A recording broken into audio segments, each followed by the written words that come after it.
All right, Jesse on Fire, welcome back to the channel. Now we're going to talk about Darren Till and him getting canceled, or at least them attempting to cancel him after he committed the cardinal sin of posting a meme which apparently made fun of transgender folks or something like that, you know, something ridiculous. Now I ended up seeing the meme. Now it got deleted off of Instagram, so I was looking everywhere yesterday when this story first broke, and I was like, I wonder what he posted. If he got suspended, it must have been really crazy. Yeah, I found it. Not that crazy. Not that crazy. Also, you know, I don't know. Look, before I even get into this, anybody who watches both of my channels, Jesse on Fire and Jesse on Everything, must have seen that story and been like, oh man, Jesse's going to have a field day with this, because I get to talk about all the things that I talk about on both channels in one video. Darren Till, MMA guy, and then getting canceled for something that wasn't even his joke, just something that he shared, which was basically innocuous, you know, relatively innocuous. I don't understand. I don't understand. But yeah, so we're going to talk about that. Now, if you like the content, subscribe and ring the bell. I'll just address the elephant in the room, which is that this elephant ain't in my room. I'm in a hotel room, and I'm going to be in hotel rooms for the next 4 or 5 days. So it is what it is. I actually brought a green screen in case I wanted to really go all out and, you know, do my regular green screen setup. But we'll see. This is a nice enough room that I'm just doing what I want to do. Anyway, so Darren Till shared a meme about transgenders, which did not get a good response from the people who do Instagram. They suspended him. Now, if I am able to find it, I don't know if I should put it up because I don't want to get this video demonetized, but I will just describe exactly what it was, okay? So recently, I don't know if you guys were paying attention to this, but there was a teacher in a medical school, I believe in Southern California, which is where I am right now. There was a teacher at a medical school where he said something about mothers giving birth or something like that. Like just said like when a mother gives birth, someone complained and he spent the entire class apologizing how I'm so sorry that I implied that only women can give birth. Of course a transgender man can also give birth. I am so sorry. I am so sorry for saying that. Because look, if I didn't specify that also a biological woman who is now a transgender man could give birth, I mean, I don't know. There's probably so many transgender men that are super sensitive to that I might have caused, I don't know, something really serious to happen. Or they don't care at all, and a bunch of spazzes who are looking for a reason to get upset are the only people who would get upset because they've been validated throughout their entire life that their feelings are the most important thing in the world. It's your parents' fault. It's this generation's parents' fault. Now, I just talked about this in one of my videos on my other channel, but I'm going to talk about it again, okay? You want to know why kids think that it's a good use of their time to try to find things that they can be insulted by so that they can then make people acquiesce to whatever their feelings are? It's because when they were kids, their parents taught them that their feelings really matter. Like, your feelings really matter. Oh, you're upset? Wait, why are you upset? Well, I wanted to stay up until midnight. I didn't want to go to sleep at bedtime. So somewhere along the line in certain groups, parents have decided that people's feelings really matter, especially kids, you know, because ultimately all you should be thinking about as a parent, I've been talking about parenting a lot lately, but all you should be thinking about as a parent is like, what kind of adult am I going to create? And so they just haven't really thought that through. And they're like, all right, well, they read books. It's like validating kids' feelings. I've seen these books. These are not hypothetical. These are actual books that people are reading. Validating kids' feelings. Here's how to parent a kid in a new environment, blah, blah. I don't want a toxically masculine kid. I want a kid who can touch into their feelings. Okay. You do understand that there's a huge difference between raising like a psycho kid who thinks that they can't show any emotion and validating every single feeling a kid has, right? Like, you do realize that there's a pretty wide gap between, are you crying? Are you crying? You better stiffen up that upper lip. Your sister's only going to die once. You're going to have to get over it. Your sister died. Toughen up. Toughen up. Toughen up. Then he goes to the school. He's all, if I see my son cry one time while you aren't scolding him, teacher, I am going to raise hell. No tears out of my son. Okay. I don't care what kind of trauma is going on in his life. Okay. I think that they think that like that's the way that people raise kids now. So obviously that would be psychopathic, right? Because then a kid's going to grow up all fucked up. Okay. But there's a huge difference between that and I wanted to stay up until midnight. And you're like, oh my gosh, listen, explain to me how you feel. You know what? I'll tell you what, let's make a deal.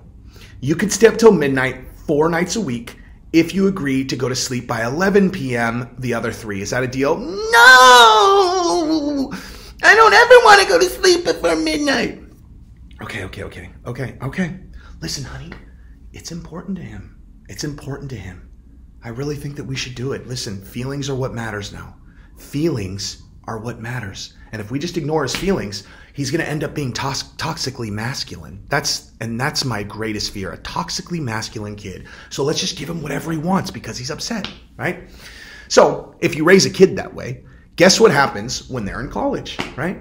Like what they've learned is that their emotions are what dictates action from people around them, right? So that's what you taught them, mom and dad. That's your fault. You taught them that, okay? So of course, a kid is then going to get conditioned to find reasons to have emotional reactions to things because that justifies people having to do what they want. You taught them that. You taught them that, okay? Now in the world that you're trying to create, maybe that matters. In the real world, and the real world that is eventually going to swallow up this idiotic way of living, that's not going to matter. But your kid is still going to be mentally ill because they're still going to believe that their feelings matter. And whenever this whole thing stops where you can shame a teacher into saying things like, I apologize, I'm really sorry that I said mothers can give birth and I didn't specify this other thing. And as soon as that dries up, the kid is still going to think their feelings matter. And guess what? They don't, okay? Feelings don't matter. Your feelings matter if your feelings are valid. Okay, those are invalid feelings. You just found some topic that you have nothing to do with. You're not trans. You're not a trans man. Okay, none of you guys are trans men. You guys are just looking for something to get upset about because mommy told you that if you have an emotional reaction, then that means that you get to, demand things from people because when you would do that with your parents, they gave you things. So you're still a 5-year-old. Okay, so if you were mad about this whole the birthing mother, you're just a 5-year-old, and mommy taught you that being 5 is the way to be an adult, and it's not. Okay, so you got Darren Till. He makes puts up a meme, which candidly, I didn't even think it was that funny, but what it was a trans man, right? And they were in the in the whatever you call it, the doctor that you go to when you're OBGYN, where you go to the doctor when you're pregnant, and they had the whatever. This is insane. I have 3 kids. I can't remember any of these things. I've blocked all this shit out. But the thing where you go like this and you can see what's inside the mom, and it's like when your transgender man thinks that they're pregnant, and it's on the scan, it's just a big turd. Like they were pregnant with a big turd. So that was the meme that he put up. Okay, I didn't think it was that funny. I didn't think it was that funny, but not because I thought it was in poor taste. I just didn't think it was that clever. I just didn't think it was that clever. But he got suspended from Twitter. And then he got an avalanche of people who are so angry at Darren Till. And you want to know what he did? Didn't apologize. You want to know why? Because apologizing is the worst thing you can do. It's literally the worst thing that you can do in that situation. Never apologize. Never apologize. Never apologize. Okay? I don't care what you do. You could do something where afterwards you're like, oh my God, what was I thinking? Do not apologize, okay?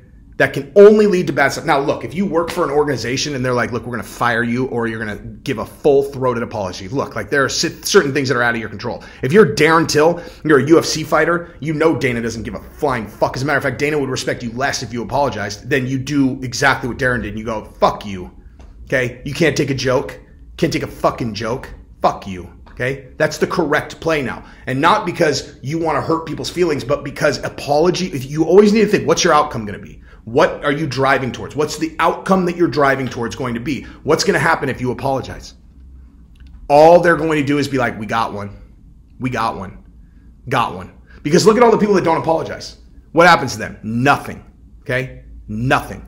Dave Chappelle did the most ruthless stand-up routine ever against these people. It's called Sticks and Stones. If you've never seen it, highly, highly suggest.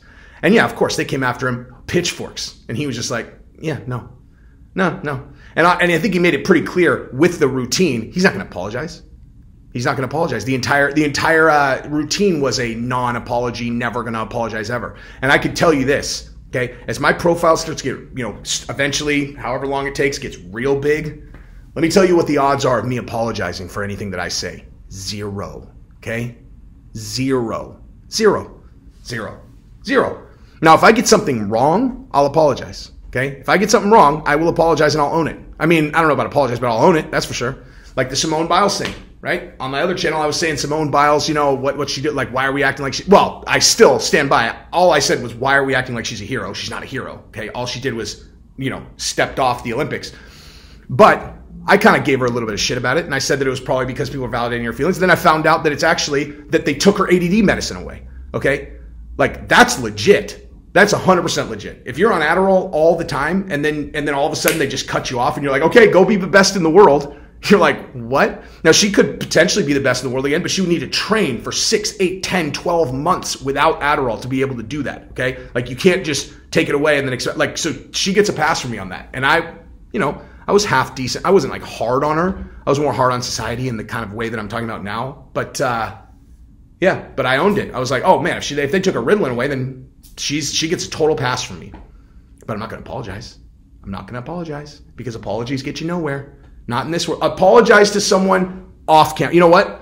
You should definitely be prepared to apologize to people. Just never in the social media realm. You never do a public apology ever. Don't ever do it. Okay? Anyway, so good for Darren Till. And, you know, these people that try to do this shit can just puke in their own mouths. I'm sure it'll taste the same as, you know. Anyway, that's what I got. Subscribe to the channel. Ring the bell. Peace.